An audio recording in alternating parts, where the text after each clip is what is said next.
Welcome to Seeing Dead People, the mystery storytelling podcast with a clairvoyant twist. I smell blood. You know that coppery smell? Yeah. I smell blood.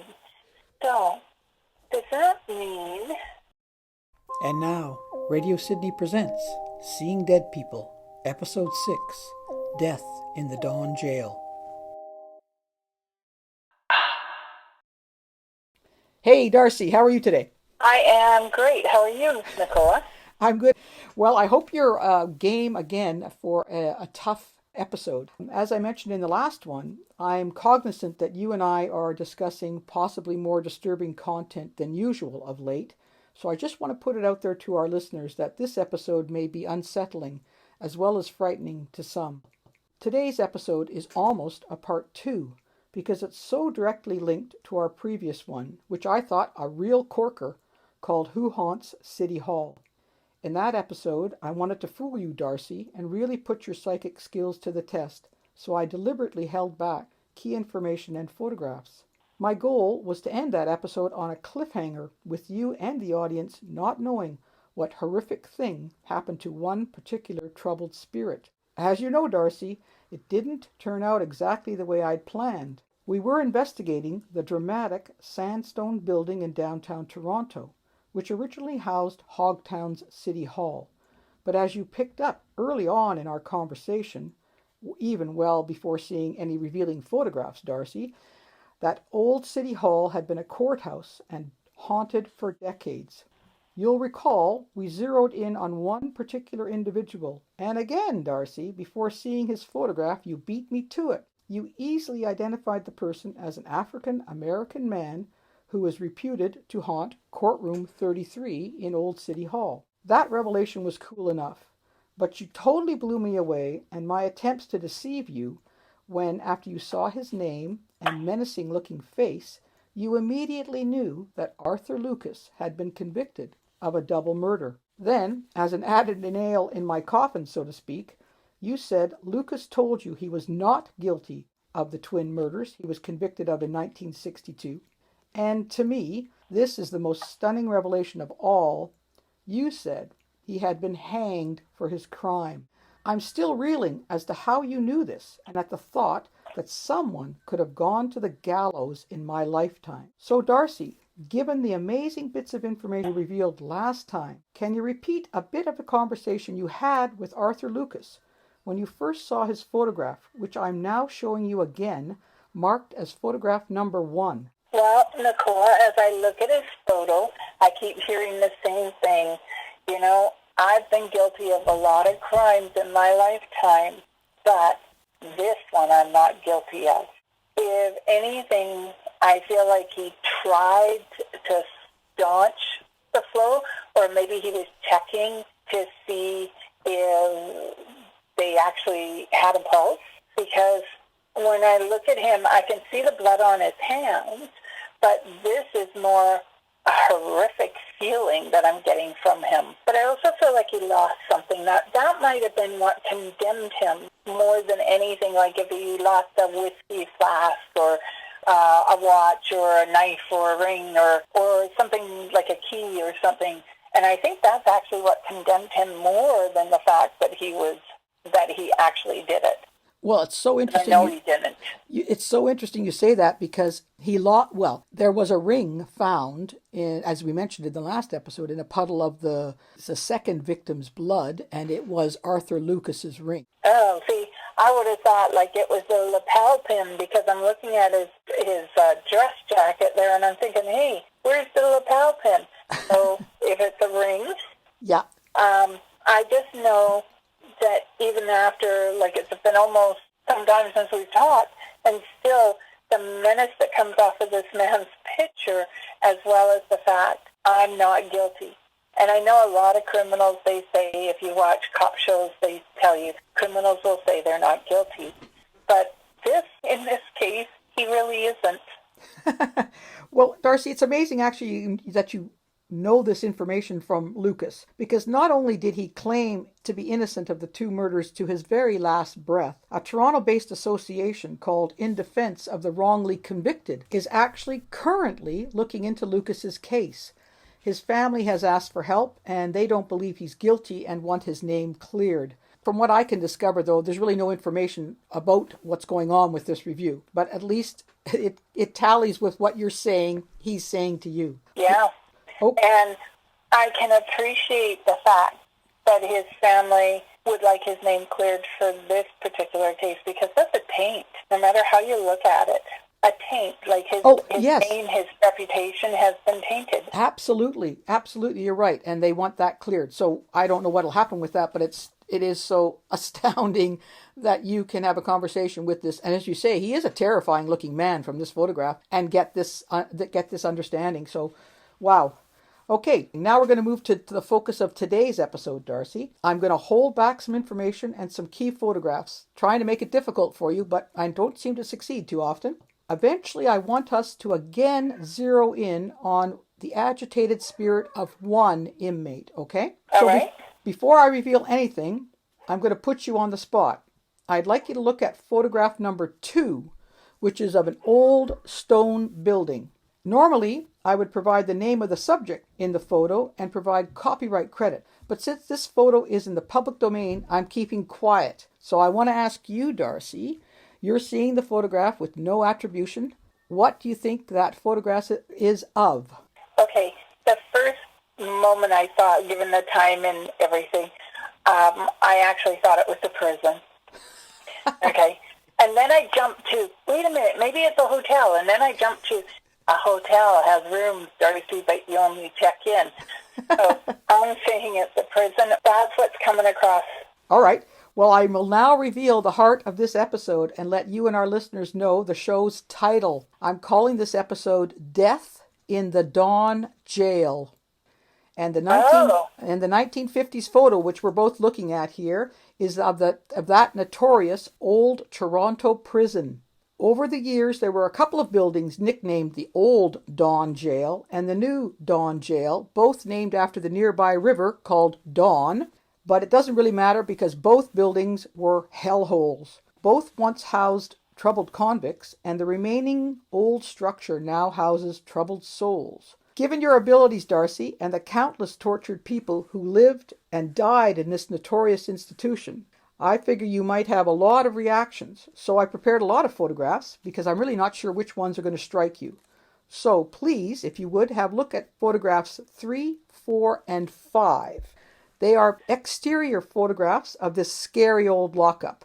You'll note in pics 2, that one we just talked about, and picture number 3, one is from 1950s, and number 3 is actually from the 1860s when the Dawn Jail was pretty well just built.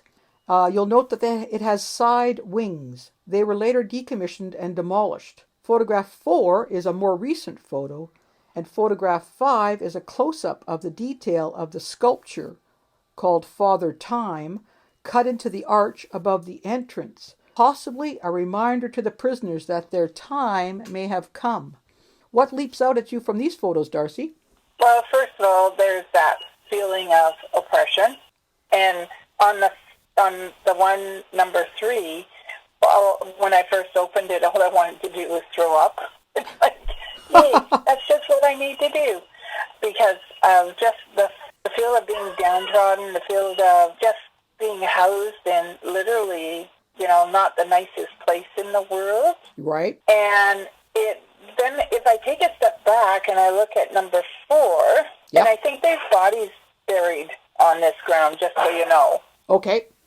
Okay. It feels like there are possible bodies, people who disappeared in jail and there's no reason for any information to be there about them. Okay.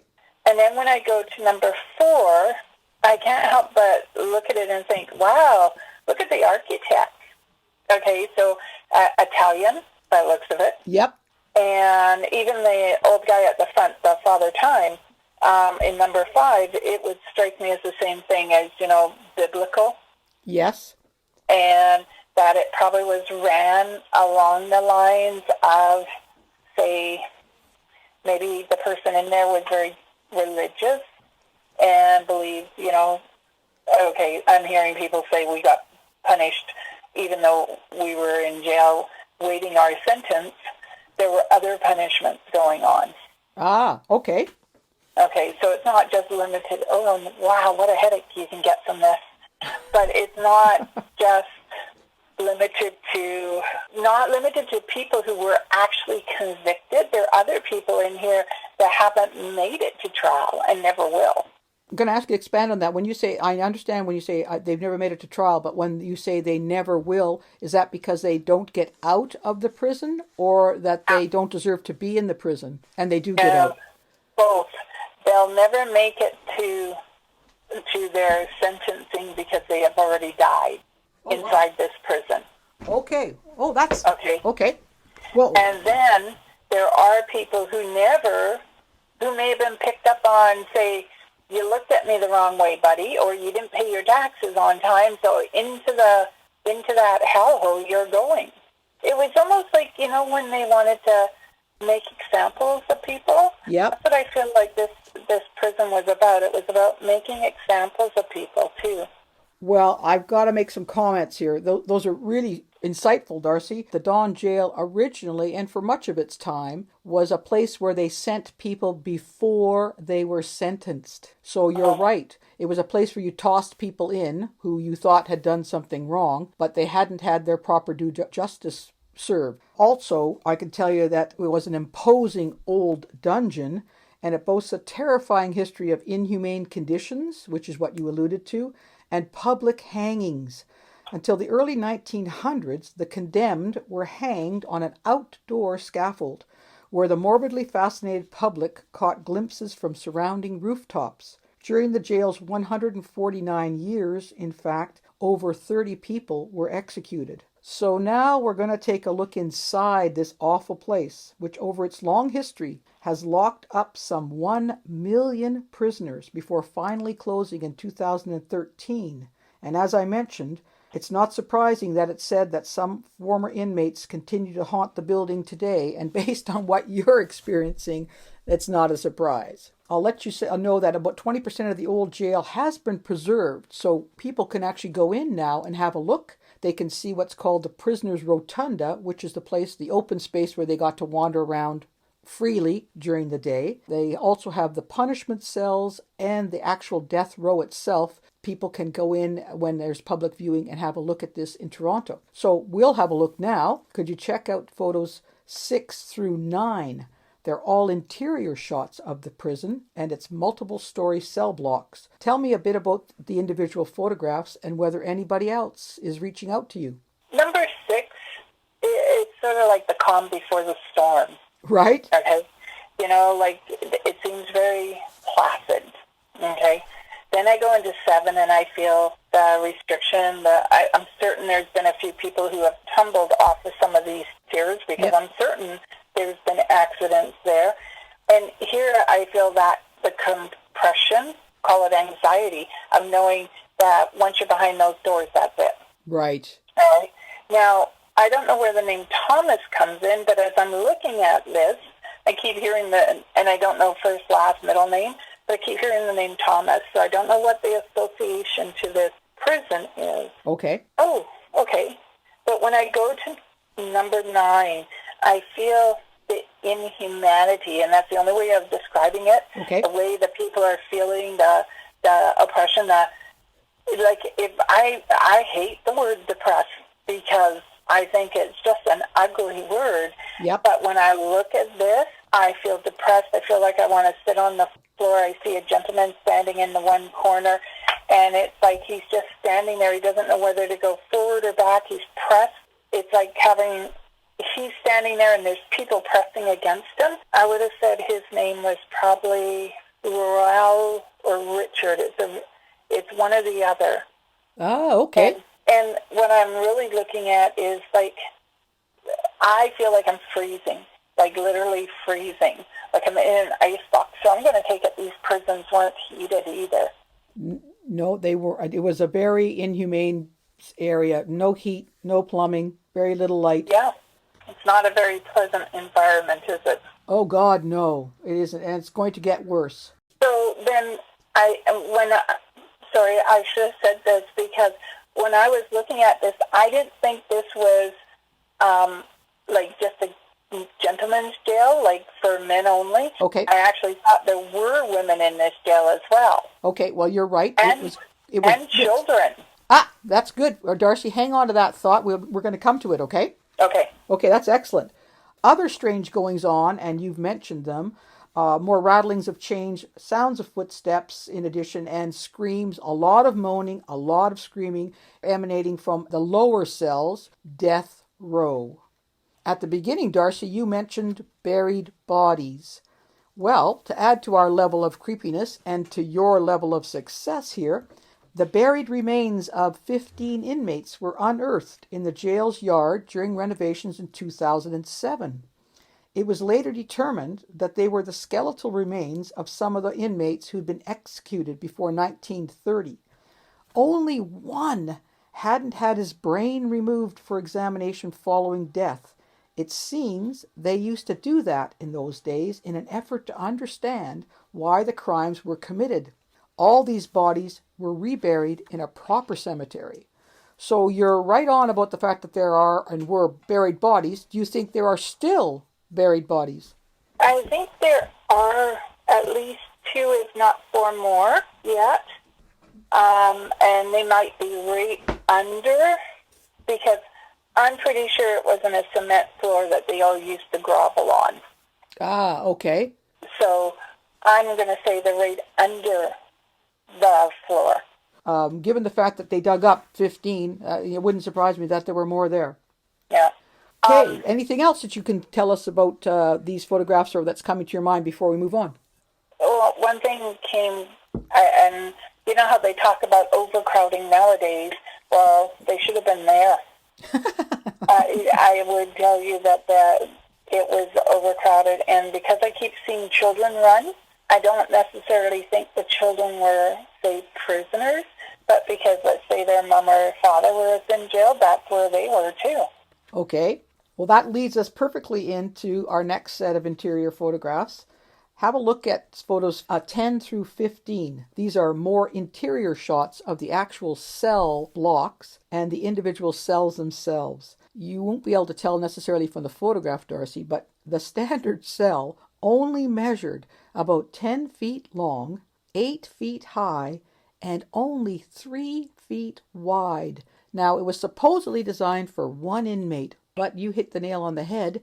This prison was always overcrowded, and often an individual cell would have 2 or 3 inmates stacked on top of one another in bunk beds. Pretty cramped and pretty creepy, don't you think? Oh, yeah. The first number 10, Yep. when I see it, all I want to do is get a blanket, roll up in it, and stay warm for the rest of my life. But I also feel like, light, there's nothing for them. They must have just shriveled. And like I feel as though sometimes people died right in those cells before anything was done. And I keep seeing a lady walking down the center, number 10. Mm-hmm. She walks towards me to where you can see that little bit of light, and then she disappears. Oh, okay. And I have a child running there. Like, it looks like a little boy. I really can't tell, to be honest. But he's barefoot, and he doesn't really, his clothes aren't the best, and I can see him running in there. Plus, I can hear the anguish of the men and women. Like the crying, the moaning, the stench is horrific. Yeah, I would imagine. Can you describe a little bit more about the woman? What does she look like? What is she wearing? Well, she is wearing white, and she's about 5'5" maybe. Mm-hmm. I would say that it looks like she's got dark hair, very defined features, and I would almost go with darker colored eyes, not blue. Oh, okay. Yeah, it's funny because no one's arms are long enough to reach either side of those buildings, okay? But the way she moves, it's like she's touching the doors as though trying to free people. Right, you're describing the width of the corridor that she's running down is quite wide, but you have the sense that she's trying to rip open the cell doors. Yeah, she's trying to get them open and let people out. Wow. How about the other photos, 11 through 15? 11, there's a gentleman standing, and he looks more like a guard. Maybe he died there by the looks of it, because he looks a little confused as to what direction he should be going in. Where are you? Which photo are you seeing him in? Number 11. Okay. Down at the back. Oh, Where okay. the door is. There's a gentleman, there's a chair, and like I can see him sitting in the chair, and as though he's guarding, moving back and forth. Oh, okay. Is he certainly not there on the photograph I'm looking at? I know. I'd be curious. I can see the club, but I'd be curious of what's on his face. Ooh, number 12. Like, I don't know if I'd even want to walk down this one. It's terrifying, isn't it? Yeah. It's just like so dark, and even with the lights shining a little illumination there. Okay. Number 13, even though it is crowded and everything, like the people that are in it, there in this cell, strangely enough, there was hope. Really? So tell us a little bit more about what you're seeing, because what we're looking at in cell 13, in the photograph of 13, we're looking into a individual cell, very small. We're just getting a picture, an image of the cell towards the back. It's peeled paint, yellowish coloring, and I see nothing else. Yeah, but I see someone who has hope that they're going to get out of here. Oh, that's positive. And I see them visualizing a sunset, the clouds in the sky, and an apple off a tree. So, okay, so it'd be a religious man. I think his name's John or Jacob. What does he look like? He's about 5'10", really. Like, he could use some meat on his bones now. But I would have said he was a farmer. Okay. Because his hands are rough, and he's got that look to him that a farmer would. Yeah, the outdoor kind of ruddy look. Yep. And he just, all he can think about is Alice.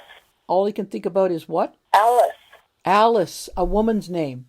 Yep. Oh, okay. So that's really interesting. We have no information about that individual, but it's amazing that you're seeing it in a photograph where I'm just seeing a blank wall. Yeah, I'm 14.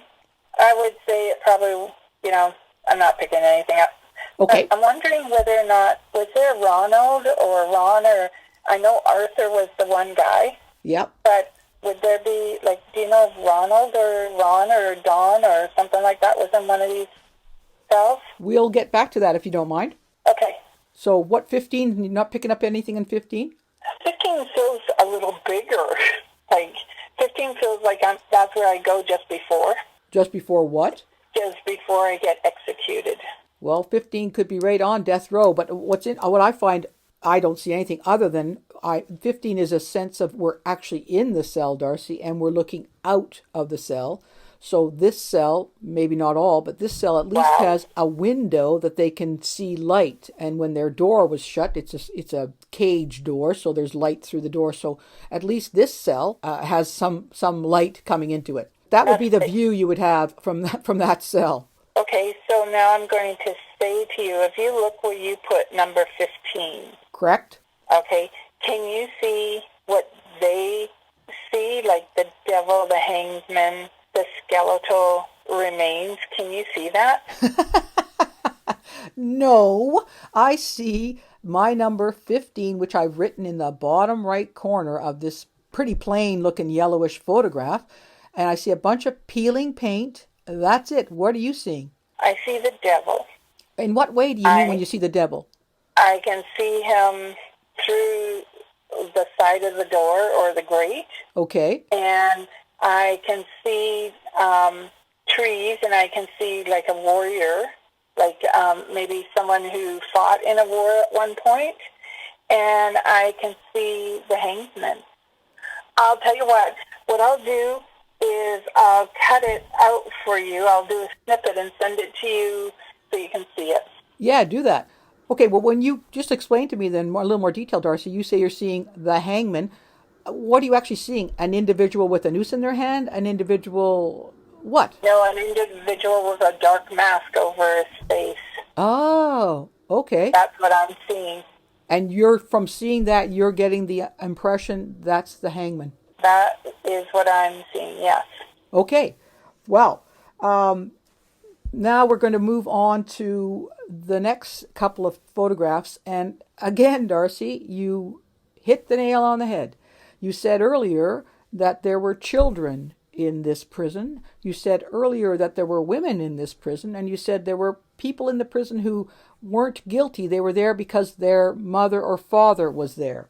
Well, believe it or not, have a look at pics 16 and 17, because they actually had made larger cells in the prison where the families of, it seemed to be mostly, I think, always men who were in debt and couldn't pay their debts and therefore were imprisoned as a result of debt. Their families were imprisoned alongside their cell because the families couldn't possibly survive out in the world without the father. So 16 and 17, 16 is the larger cell, and 17 is an image of a wall with a hole drilled in it, and that hole is a tunnel so that the children could crawl from the cell they lived in with their mother to the smaller cell that their criminal father was living in next door. Can you believe it? Oh my God, is all I can say, because when I opened 17, I thought, that's a weird looking,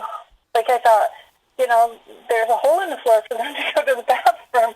And then I looked and I went, oh my God, what is it all? Isn't it weird? Oh, wow. So do you get anything coming off either of those two photographs?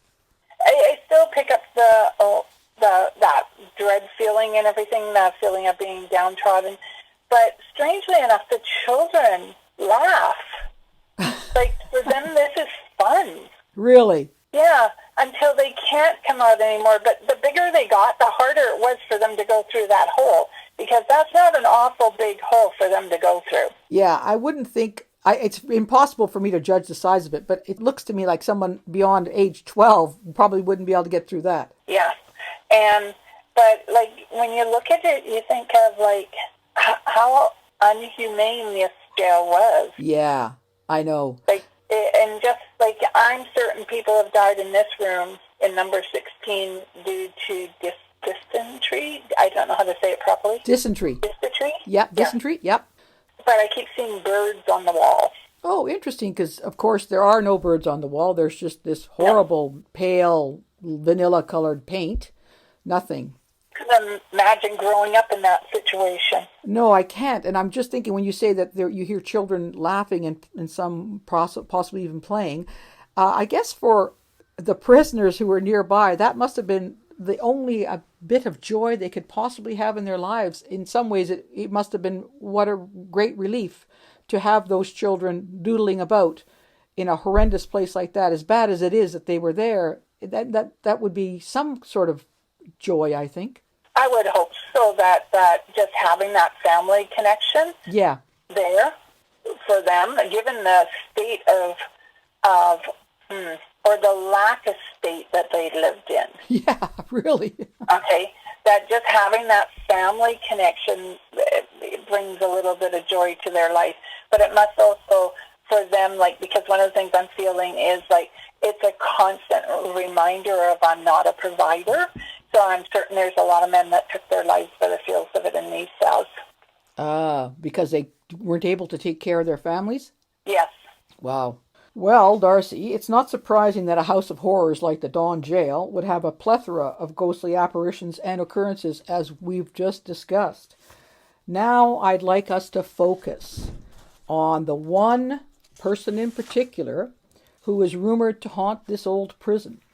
Before you look at the next photograph, Darcy, I'm going to ask you, do you have any sense of who this person is? And this is a tough one for you because you have no idea about this person and I'm giving you no clues. Tell me what you think right now.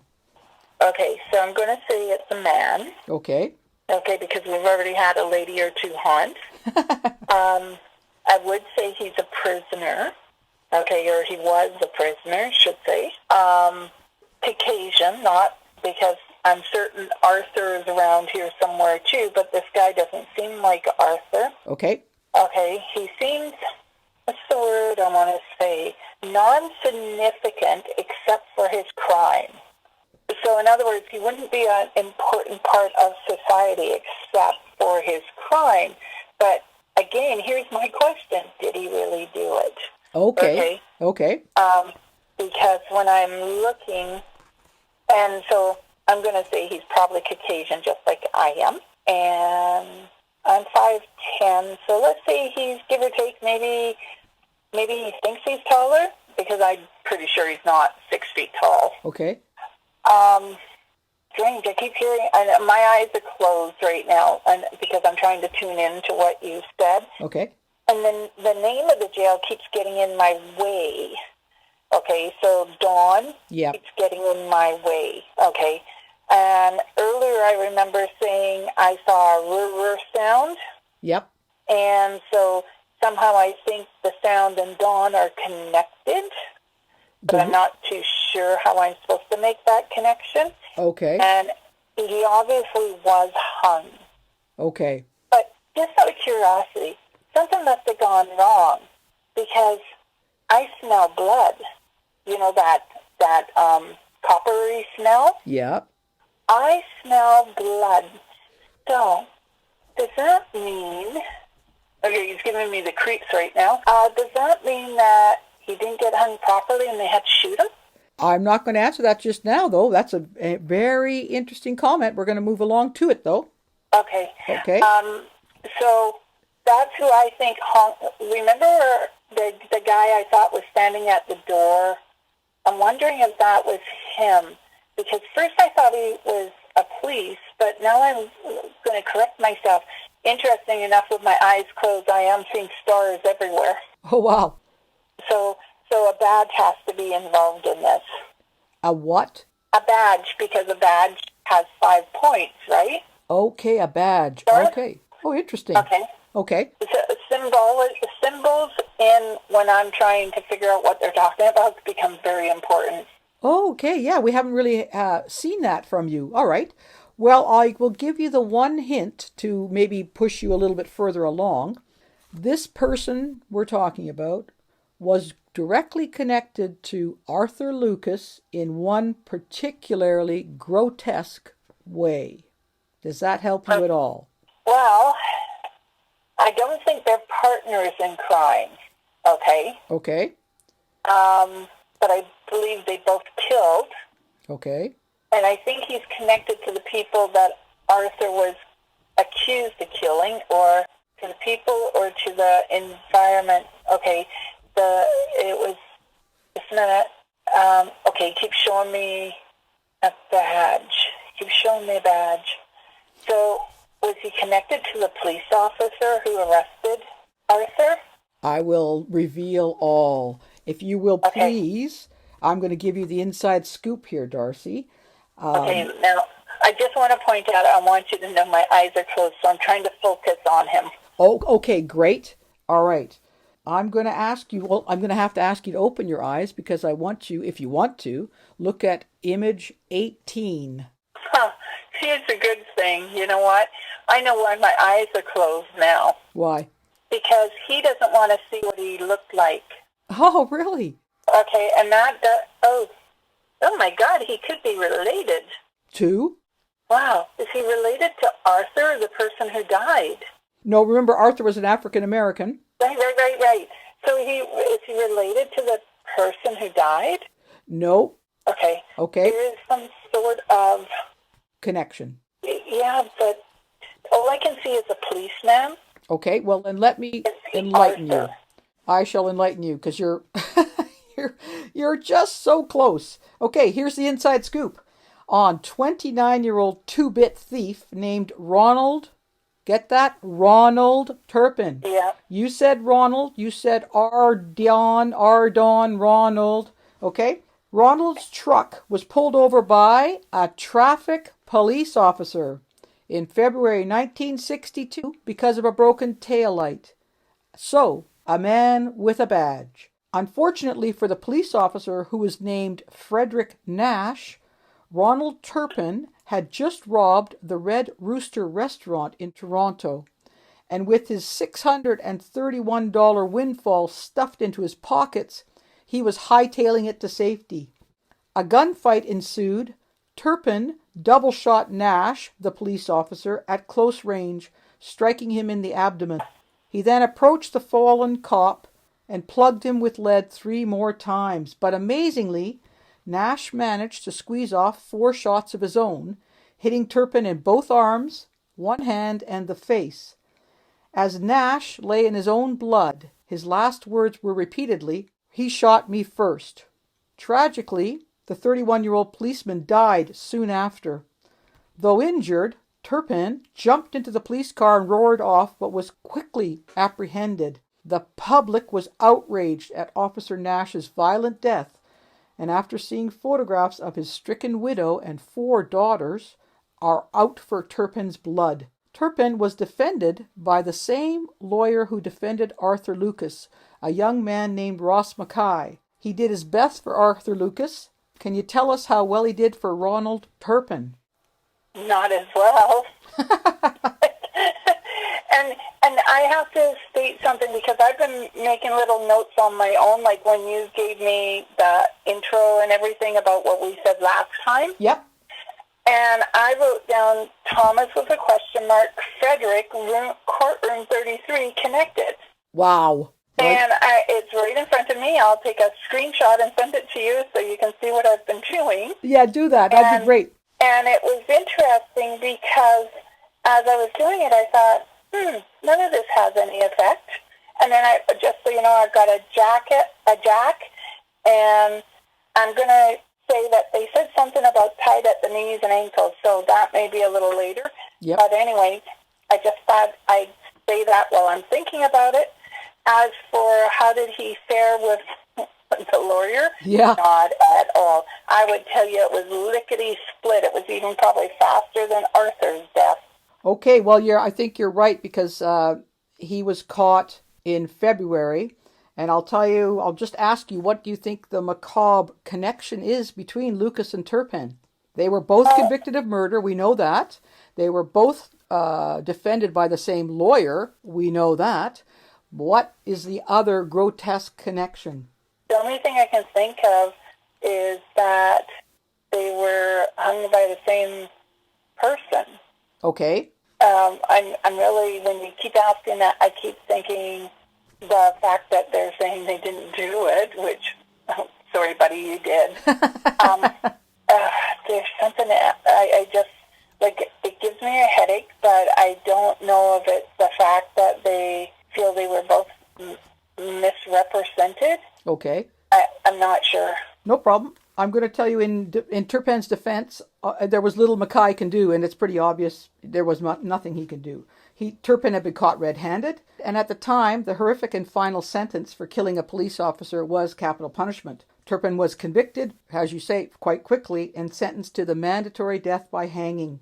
Bowing to pressure from the public, members of the Canadian government called an emergency meeting in early December 1962 to discuss whether to commute the sentences of death for Arthur Lucas and Ronald Turpin. Other convicted killers had been lucky.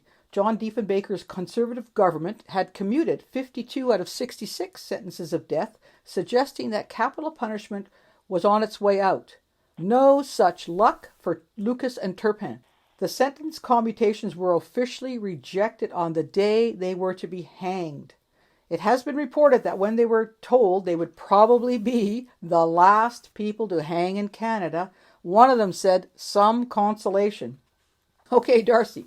So, you pretty well grabbed that out of the air, the last 2 to be hanged in Canada. Let's go to the final 5 photographs. Have a look. They're pretty ghastly on their own because they're actual shots of the cramped gallows on death row in the old Don jail.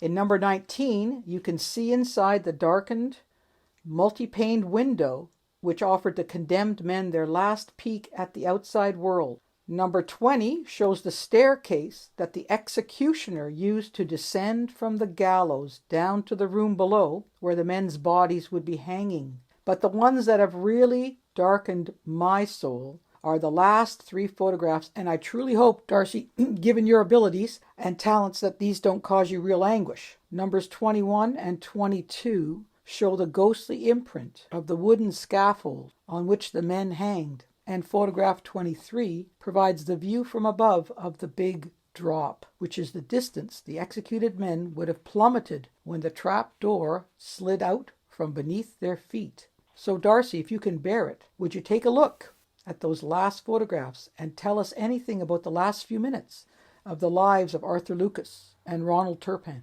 Well, when I look at 19, I'm thinking I'm still gypped of light. Uh-huh. 20, I feel like someone's going to have to prop me up to get me there. Yeah. Okay. Because there's no way I'm going down those stairs willingly. Yeah. And when I get to 21, interesting that the image, if it's still there, 21 and 22 of the actual hangsman's scaffolding. Yep. And when I look at it, it's just like, I don't want to see the truth. This is what I'm hearing from them. Okay. And then a number of people, men and women, and a child, who have hung from these gallows. You're saying a child hanged there? And a child has hanged here too. Oh my God. And so when I look at it and I see the priest giving me last rites and everything, that image of my life before my eyes is truly true. Really? But the sound in my ears is what is more important, because it's like I can hear voices singing, and it's like they're welcoming me towards them. Even if I've done something wrong, I know that this isn't going to be my end. Oh, so you're actually feeling and hearing that there's something beyond for these people. Yes. Wow. Okay. Well, in our last episode, at the very end, you said Arthur Lucas told you something, and you alluded to it earlier on today. Something I really can't believe you possibly could have known. Can you recall what he said to you about being an example? Oh, yeah. Okay.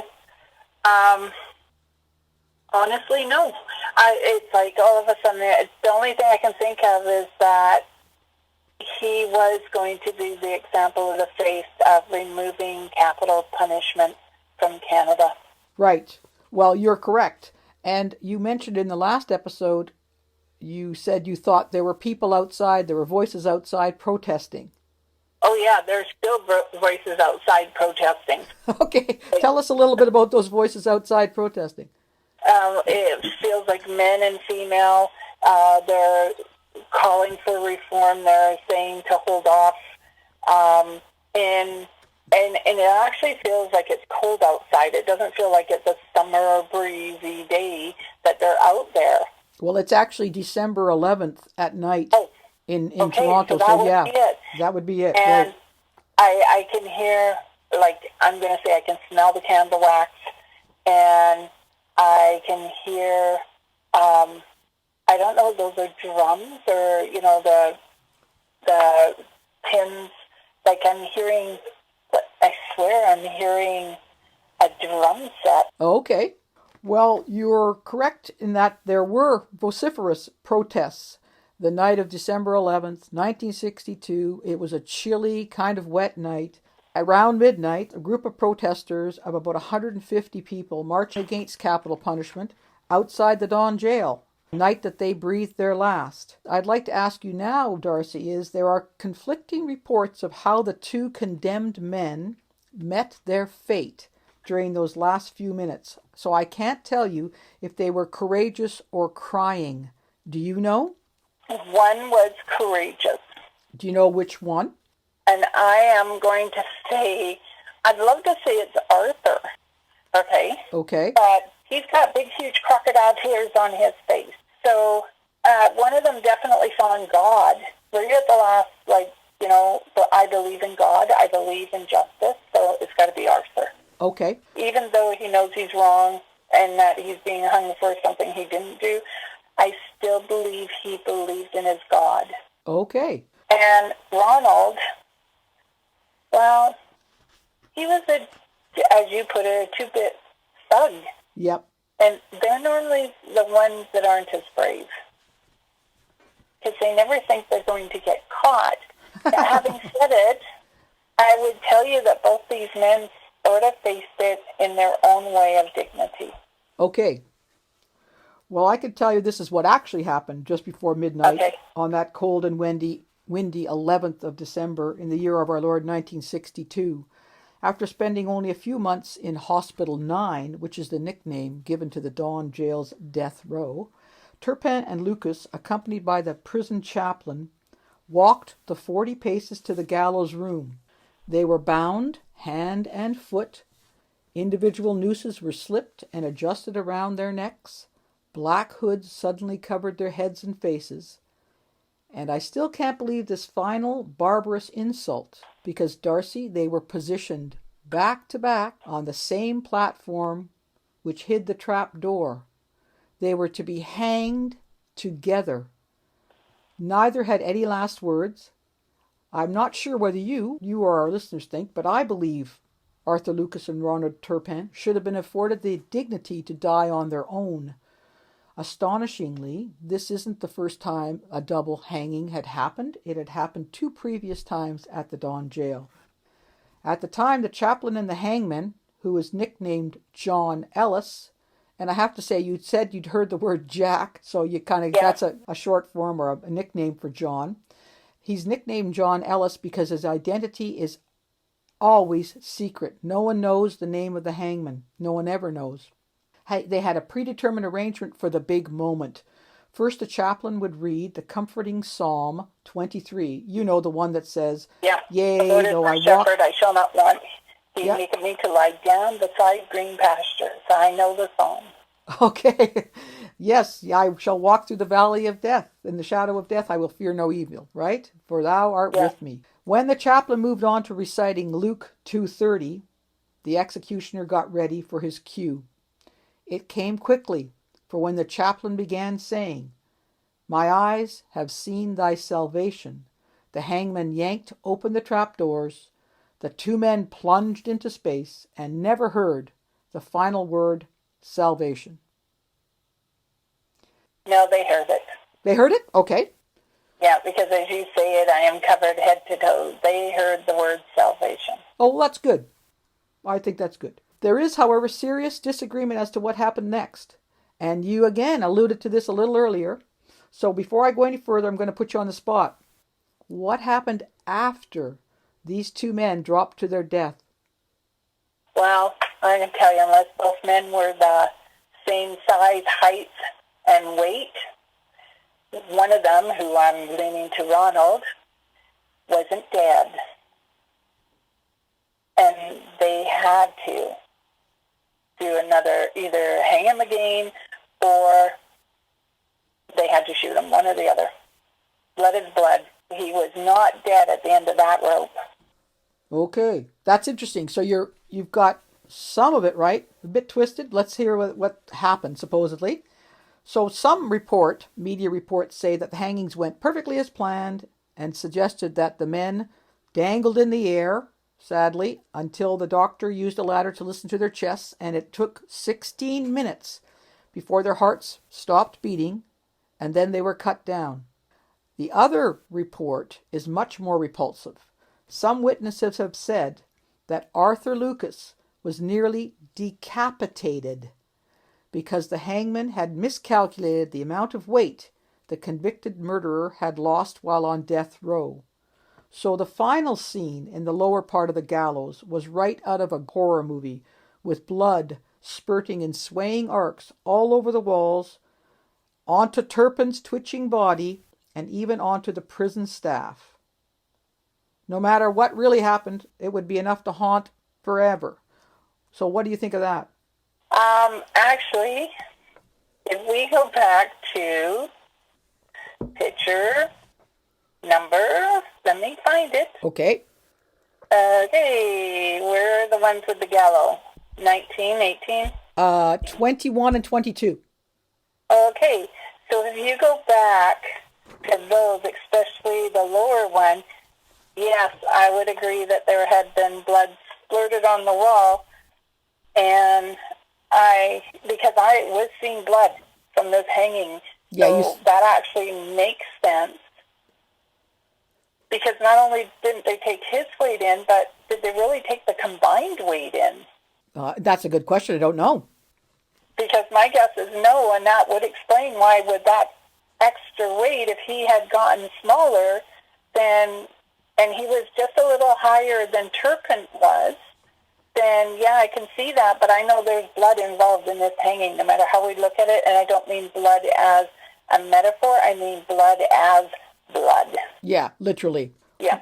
Well, certainly the theory is that the blood, the terrible botched hanging happened, and it was covered up with the idea that everything went fine. Yes, but it didn't. Right. There's no way in hell this hanging went fine. Well, and sadly, I don't think it did. But the good news is, as you had said, these two men were the last people in Canada to be hanged. So capital punishment was finally abolished in 1976. And ironically, today, the old prison digs now house offices for a rehabilitation hospital. But as I previously mentioned, you can go in and see the prisoners' rotunda. You can see the cells in the basement, including the death row cells. They've been preserved, and you can go in as a public individual and have a look. Wow. That sounds worse than Alcatraz, and I've been to Alcatraz. Have you? I've not been, but I've heard some horrific things about Alcatraz. But if you've seen Alcatraz and you think this is worse, that's pretty bad. Yeah, this is worse than Alcatraz. Wow. Well, Darcy, that's our story for today.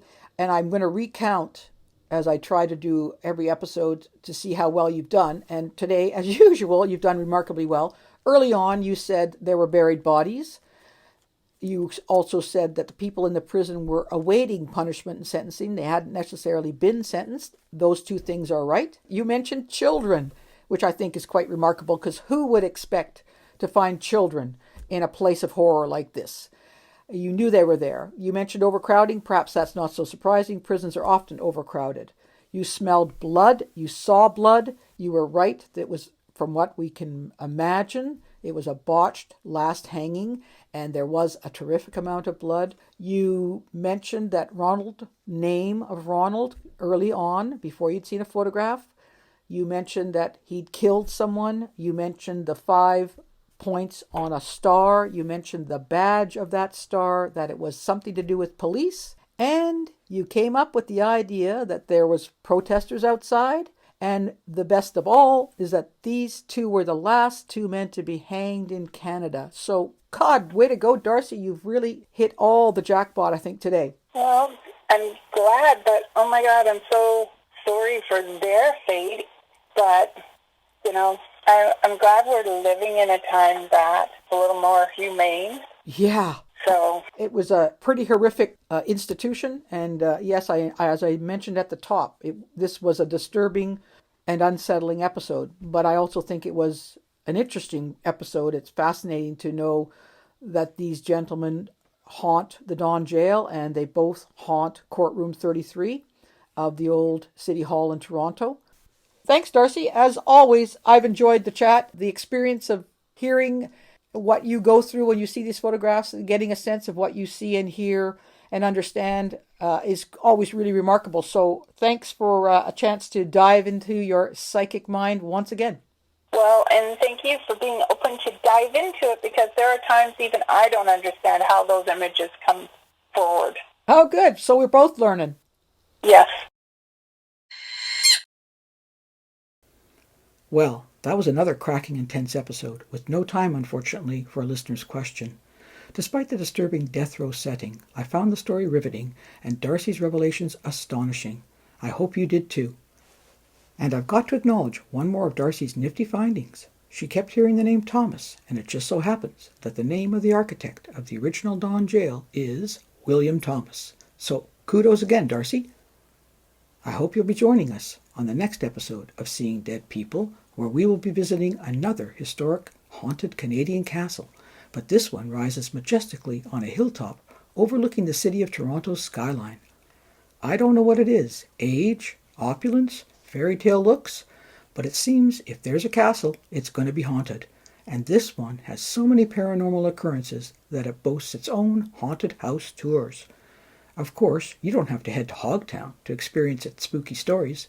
Just tune in to Radio Sydney, where goosebumps are guaranteed.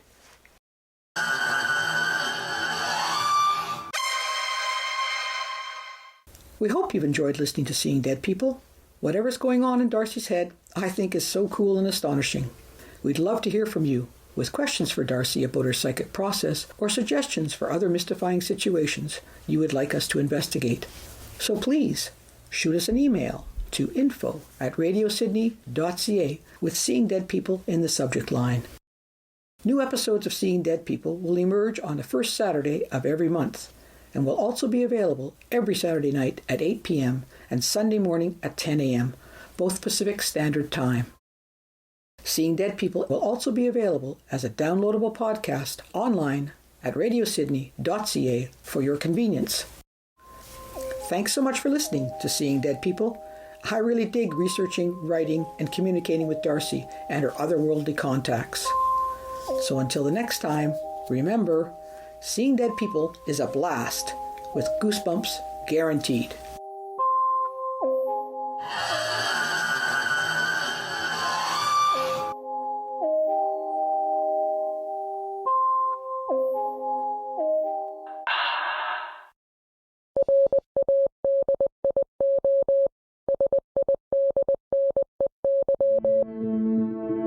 This has been a program of Radio Sydney.